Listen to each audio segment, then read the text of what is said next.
Hello दोस्तों, कैसे हैं आप सब प्यारे बच्चों। आज मैं जो आपसे बात करने जा रहा हूं वो आपके लिए बहुत ही महत्वपूर्ण है। जानते हो क्या, ये महत्वपूर्ण चीज है आपका टाइम टेबल। हमारे यहाँ जितने भी बच्चे पढ़ते हैं, मेरे प्यारे काजू कतलियों, हाई स्कूल और 9th क्लास के सभी बच्चे ध्यान दीजिए। आप जब भी कोई टाइम टेबल बनाते हैं ना, तो सबसे पहले हम लोग क्या करते हैं कि ऐसे एक कागज उठाते हैं, उस पर टाइम टेबल लिखते हैं। और जैसे तो प्यारे बच्चों, ये जो टाइम टेबल है, अब इस टाइम टेबल में हम जब भी कोई कागज उठाते हैं और एक पेन उठाते हैं, तो बस सुबह उठ करके जब भी हमारे माता पिता, हमारे गार्जियन जब भी कहते हैं या जब भी हमारे नंबर कम आते हैं, तो सबसे पहले हम क्या काम करते हैं, अपना टाइम टेबल बनाते हैं। और मैंने देखा है, अपने अनुभव से देखा है कि ज्यादातर बच्चे क्या काम करते हैं, टाइम टेबल बनाते हैं और इस तरीके से लिखते हैं कि भैया हम उठ जाएंगे सुबह 5:30 बजे, 5:30 AM वेकअप। सुबह उठ गए 5:30 बजे और 5:30 बजे से यानी 5:30 AM से 6 AM तक अपनी नित्य क्रिया करेंगे, कुल्ला दतून मंजन करेंगे। उसके बाद प्रत्येक बच्चे 6 बजे से और फिर 6 AM से 7 AM तक अपना जो भी कल शाम का होमवर्क रह जाता है उसको निपटाते हैं। 6:30 से 7 बजे तक निपटाएंगे और फिर कुछ भी करके 7 to 7:30 तक स्कूल चले जाते हैं। ऐसा आप लोग टाइम टेबल में बनाते हैं। वो जो एग्जैक्ट फिगर है वो मैं लिख रहा हूँ। फिर 7:30 to 2 PM स्कूल से वापस आना है। फिर 2 PM to 3 PM आपको लंच करना है। लंच करने के बाद ज्यादातर बच्चे ये करते हैं, लंच करने के बाद थोड़ा सा रेस्ट लेते हैं। फिर 3 to 4 या कई बच्चे 3 to 5 PM तक एक नैप, पावर नैप लेना पसंद करते हैं। बहुत से बच्चे उस दौरान टीवी देखना पसंद करते हैं। ये ज्यादातर बच्चों का यही हाल है। तो आप सभी लोग कितने बजे यानी 5 AM तक मैं मान लेता हूं कि आपने पावर नैप ले ली। और उसके बाद फिर 5 to 7 AM आपके ट्यूशन का टाइम होता है ज्यादातर। और ट्यूशन या कुछ बच्चे कुछ बैडमिंटन खेलते हैं या आप में से कुछ थोड़ा सा आउटिंग करते हैं 5 to 7 AM। उसके बाद जब आपके पास पढ़ने का समय आता है तो आप पढ़ते हैं 7 PM to 11 PM, यानी ये आपका प्रीसियस टाइम है। और ज्यादातर बच्चे फिर उसके बाद चूंकि सुबह फिर से 5:30 बजे उठना होता है, तो बहुत ज्यादा 11 या 11:30 आते आते आपकी बैटरी डाउन होने लगती है और आप सोने लगते हैं। ये सबसे वर्स्ट टाइम टेबल है और सबसे कॉमन टाइम टेबल है जो कि किसी भी विद्यार्थी के द्वारा, 9th हाई स्कूल के विद्यार्थी के द्वारा ये बनाया जाता है। तो प्यारे बच्चों, मैं सिर्फ यहां पर प्रॉब्लम क्रिएट करने के लिए नहीं खड़ा हूं, मैं यहां पर आपको सोल्यूशन भी दूंगा कि इस प्रॉब्लम का क्या सोल्यूशन है। मैं आपको बताता हूं इस प्रॉब्लम का सोल्यूशन, अभी बताता हूं आपको। तो देखो प्यारे बच्चों, ये प्रॉब्लम का सोल्यूशन क्या है। इस प्रॉब्लम का सोल्यूशन है और मैं ये सोल्यूशन आपको एक बहुत बड़े एनालिसिस के बाद दे रहा हूं। ये एनालिसिस सभी उन टॉपर्स बच्चों का एनालिसिस है जो 95% एंड अबव लाना चाहते हैं।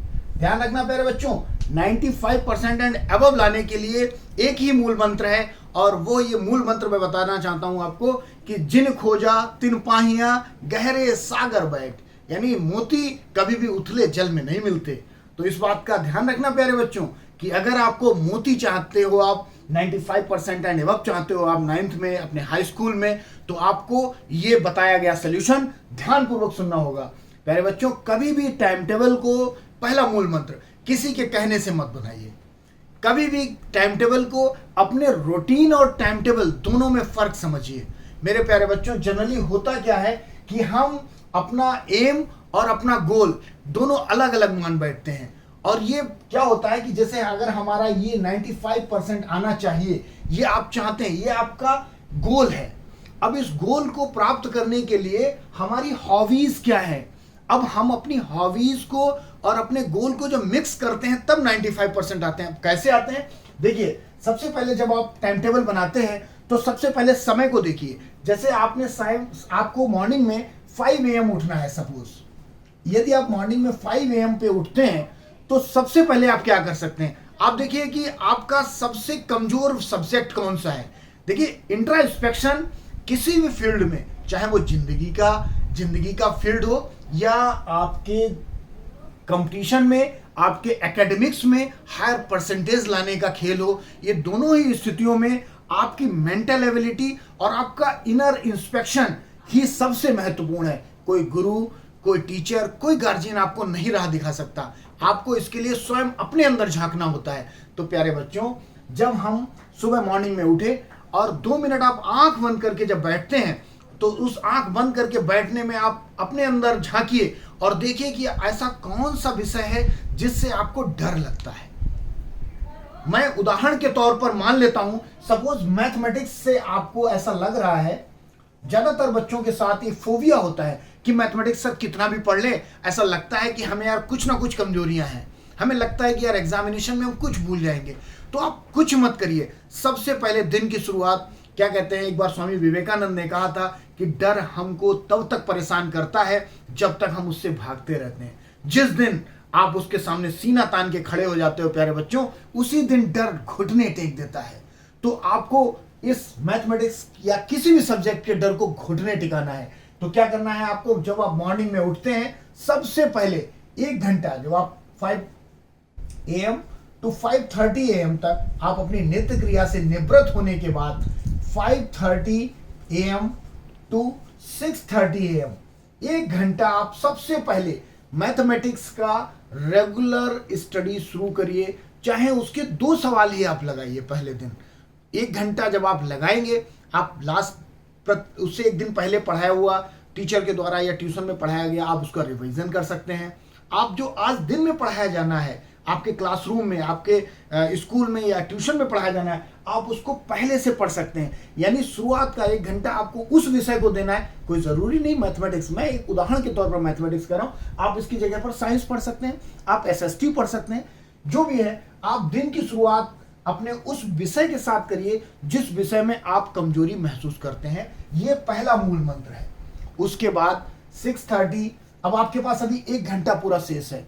उस 1 घंटे में प्रतिदिन मात्र 15 मिनट आप पूरे दिन की प्लानिंग जरूर करें। मैं अपने प्रत्येक विद्यार्थी से कहता हूं कि यदि आपने ढंग से प्लान किया तो ये आधी जीत सुनिश्चित करता है मेरे बच्चों। तो यदि आप 15 मिनट यानी 15 मिनट सिर्फ दिन में आपको क्या क्या पढ़ना है और कौन से विषय आपको पढ़ने हैं फ्री टाइम में, यदि आपने ये डिसाइड कर लिया तो आपकी आधी जीत सुनिश्चित हो जाती है और आप 95% की तरफ पहला कदम बढ़ा देते हैं। उसके बाद आपके पास ऑप्शनल है, आपके पास 45 मिनट अभी स्कूल जाने में शेष होते हैं। सुबह औसतन बच्चे 7:30 बजे स्कूल के लिए मूव करते हैं, कुछ बच्चे 7 बजे मूव करते हैं।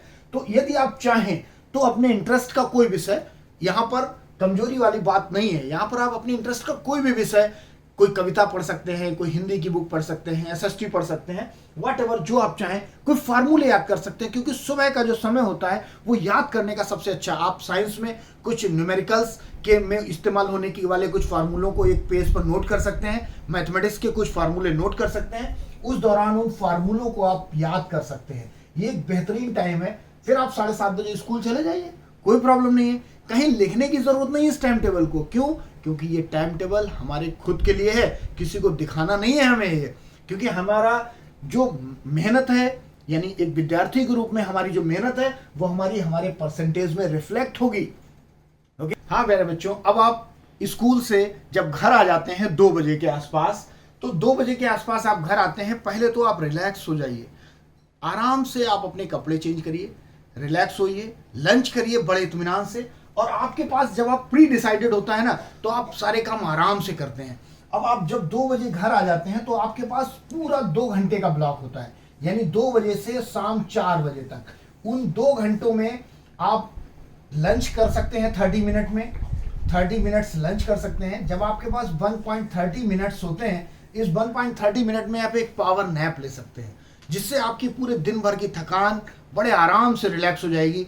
जब आप 4 बजे उठते हैं ना, जब आप 4 बजे उठेंगे शाम को पावर नैप लेने के बाद, तो इस 4 बजे उठने के बाद आप अपने लिए खेलने के लिए कोई भी आउटडोर गेम, कोई भी इंडोर गेम, कोई भी डांस, कोई भी सिंगिंग, कोई भी गिटार बजा सकते हैं, स्विमिंग कर सकते हैं, आप व्हाटएवर, आप कोई भी गेम जो आपको पसंद हो, आप 1 घंटा खुद के लिए जरूर दीजिए 4 to 5 PM। ऐसा करने से आपकी जो एनर्जी है वो कई गुना बूस्ट हो जाएगी।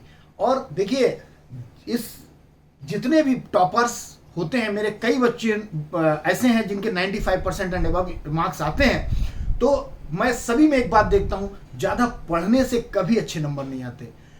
सटीक पढ़ने से आते हैं और आप कितना कंसंट्रेट होकर के कोई चीज पढ़ रहे हैं, आप कितना रिटेन करते हैं, इस बात से नंबर आते हैं सदैव। आप लगातार किताब खोले बैठे रहिए, कोई नतीजा नहीं होने वाला है जब तक आपका पूरा ध्यान, पूरा कंसंट्रेशन आपके टॉपिक पर नहीं होगा, आपके विषय पर नहीं होगा।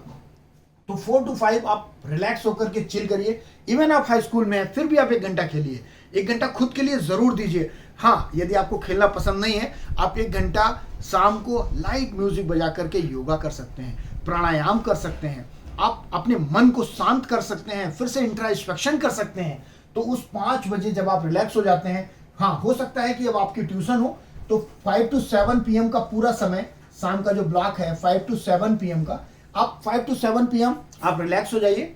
आप अपनी ट्यूशन यदि आप, हाँ तो आप 5 to 7 PM का जो समय है आपका, 5 PM to 7 PM आप ट्यूशन जा सकते हैं। इस दौरान यदि आप ट्यूशन नहीं पढ़ते हैं, सेल्फ स्टडी करते हैं, या आपके पिताजी आपको पढ़ाते हैं, या घर में कोई आपसे बड़ा है, आपका बड़ा भाई बड़ी बहन आपको पढ़ाता है, तो 5 to 7 PM वो सारे ज़रूरी काम निपटा लीजिए। यदि आपको ये कुछ नहीं करना है तो आप अपने स्कूल का जो वर्क है, आपके जो स्कूल का वर्क है, स्कूल का वर्क आप इस 2 घंटे में निपटा सकते हैं।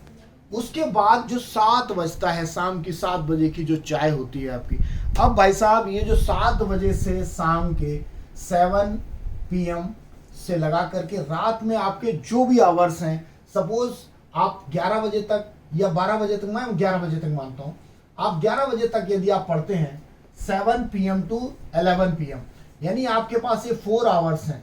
अब आप कहेंगे सर ये 4 घंटे में पढ़ के 95% कैसे आ सकते हैं? आप बिल्कुल ठीक करते हैं।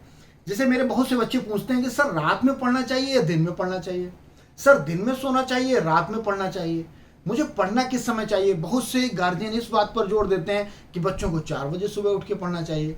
बहुत से बच्चे एक्चुअली मुझे बताते हैं कि सर सुबह मुझे नींद आती है, मेरा पढ़ाई करने में रात में मन लगता है। देखिए साहब, कोई इशू नहीं है प्यारे बच्चों, आपका जिस समय मन करे आप उस समय पढ़िए। एक्चुअली ऐसा कहा जाता है कि सुबह मॉर्निंग में 3:30-4 बजे बहुत ही कंसंट्रेशन बनता है और चीज़ें ज़्यादा देर तक रिटेन रहती हैं और हमें याद हो जाती हैं, लेकिन एक्चुअल स्थिति इससे विपरीत है। शायद मुझे लग रहा है जैसे जैसे ग्लोबल वार्मिंग बढ़ रही है, इन्वायरमेंट चेंज हो रहा है, हमारी टेंडेंसी भी चेंज होती जा रही है। आजकल जैसे मैं स्वयं भी जब पढ़ता था तो मुझे रात में पढ़ने में बड़ा मजा आता था। तो आपके पास, आप सुबह जब आप उठते हैं, सुबह आप 5 बजे उठते हैं, यानी, लेकिन एक बात ध्यान रखिए, आपको मिनिमम 6 आवर्स की नींद लेना अनिवार्य है। यदि आप 6 घंटे की नींद रेगुलर ले रहे हैं, हाँ ये जरूरी नहीं है कि आप कंटिन्यूअस नींद लें। यदि आप दिन में 2 घंटे सो लिए हैं तो शाम को 4 घंटे पर्याप्त है रात के, यानी आप 24 घंटे में 6 घंटे अपनी बॉडी को रिलैक्स करिए। सपोज यदि आपने दिन में 2 घंटे सो लिया तो रात के लिए 4 घंटे पर्याप्त है। अब आपको सुबह 5 बजे उठना है तो आप रात में 1 बजे तक पढ़ सकते हैं, कोई प्रॉब्लम नहीं है, बशर्ते आपका ध्यान पढ़ाई में लगा रहे। तो उसके लिए हम क्या, बहुत से बच्चे क्या करते हैं कि 2 घंटे पढ़ते हैं, 4 घंटे पढ़ते हैं, 2 घंटे सोते हैं, फिर 4 घंटे पढ़ते हैं, फिर 2 घंटे सोते हैं। लेकिन ये सबसे बकवास आइडिया है। जब भी आप पढ़ें अपने आप को कंटिन्यूएशन में पढ़ाएं, लेकिन हाँ हर 2 घंटे के बाद 15 मिनट का गैप जरूर लें, जिससे आपका कंसंट्रेशन बना रहे। तो बस मैं इस बात को बस ऐसे बताऊंगा आपको कि जैसे आप 7 PM से आपको 11 या 12 PM तक पढ़ना है, तो आप 2 घंटे का, 2-2 घंटे के आप 2 या 3 ब्लॉक बनाइए। सपोज आपने 2 घंटे का कोई ब्लॉक बनाया, तो शाम के समय, ये जो ऐसा समय होता है शाम को 7 बजे से 9 बजे तक, जिसमें घर में कुछ ना कुछ चहल पहल होती है। आपको उस दौरान शाम का डिनर करने की भी होती है। आपके घर में कोई छोटा भाई बहन हो सकता है, वो आपको डिस्टर्ब कर सकता है। इसके लिए आपको करना है कि आप इस दौरान आप SST पढ़ सकते हैं, ये कहानियां हैं, आप इंग्लिश पढ़ सकते हैं, आप अपना AI पढ़ सकते हैं, यानी ये विषय पढ़ सकते हैं जिसमें कहानियां इन्वॉल्व हैं, जिसमें थोड़े से कम कंसंट्रेशन में भी काम चलेगा आपका। आप 7 से 9 का जो पीरियड है, आप अपने इन अन्य सब्जेक्ट्स को रेगुलरली पढ़ाई करने में आप उसमें इन्वेस्ट कर सकते हैं अपना समय। ओके, तो प्यारे बच्चों, जब आप 9 बजे से 11 बजे तक का जो समय है और फिर 11 बजे से 1 बजे तक, यानी जो आपके 2 स्लैब हैं, तो इसमें आप अपना साइंस का अध्ययन कर सकते हैं, क्योंकि साइंस एक ऐसा विषय है जो आपके कंसंट्रेशन को बढ़ाता है। जब आप न्यूमेरिकल्स लगाते हैं तो हाँ, एक समस्या एक और है कि जब आप न्यूमेरिकल लगाएंगे और सपोज आपको न्यूमेरिकल नहीं आ रहे होंगे, तो उस दौरान हो सकता है आपको नींद आ जाए। यदि आप कोई टीचिंग एड ले रहे हैं, सपोज आप कोई ऑनलाइन वीडियो आपको सुनना है किसी का, या आपको कोई आपने कोई ऑनलाइन कोर्स परचेज कर रखा है, तो वो जो आपका समय है उसको आप सबसे लास्ट वाले समय के लिए रखिए।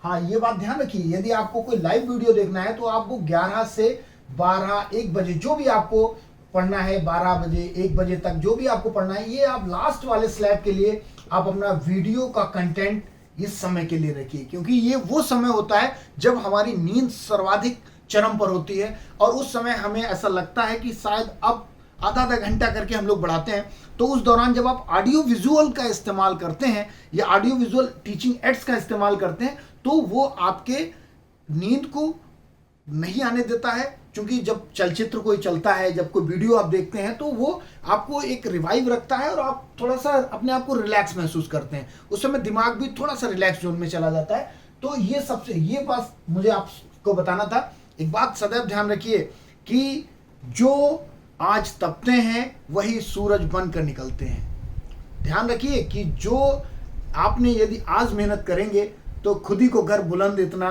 कि हर तदबीर से पहले खुदा खुद बंदे से ये पूछे कि बता तेरी रजा क्या है। तो अपने आप को मेरे बच्चों फुल कॉन्फिडेंट रहिए। आप बेहतरीन एक अपने हिसाब से, ये तो मैंने बताया, आप अपने हिसाब से अपने पसंद के विषय के अनुसार आप अपना टाइम टेबल बनाइए। किसी को दिखाने की आवश्यकता नहीं है, कहीं कागज पे टाइम टेबल बनाने की आवश्यकता नहीं है। बस इतना ख्याल रखना है कि हमारे जो कठिन विषय हमें लगते हैं, यानी एज एन विद्यार्थी आपको जो कठिन लगता है, दिन की शुरुआत हमें वहां से करनी है, और सबसे अंत में हमें वीडियो लेक्चर सुनने हैं। जब हमारा वो समय जहां हमें लगता है हमारा एग्जर्शन अब चरम पे हुआ, तो हमें वीडियो सुनने हैं। और हर 2 घंटे की स्टडी के बाद हमें कम से कम 5 से 10 मिनट का रिलैक्स लेना है, ताकि हमारा ब्रेन कंटिन्यूएशन में हमारी जो मेमोरी है उसको कम। तो ठीक है प्यारे बच्चों, मुझे उम्मीद है कि आपको ये टाइम टेबल का जो आइडिया है, एक्चुअली मैंने टाइम टेबल आपको नहीं बताया, ये बात मैं फक्र से कहता हूं कि मैंने टाइम टेबल आपको नहीं बताया, बस टाइम टेबल का आइडिया दिया। क्योंकि आप 9th क्लास के बच्चे हो, आप 10th क्लास के बच्चे हो, तो आपको इस विषय पर ध्यान देना है कि आपको रटे रटाए मार्ग पर नहीं चलना है, बल्कि अपना रास्ता खुद बनाना है।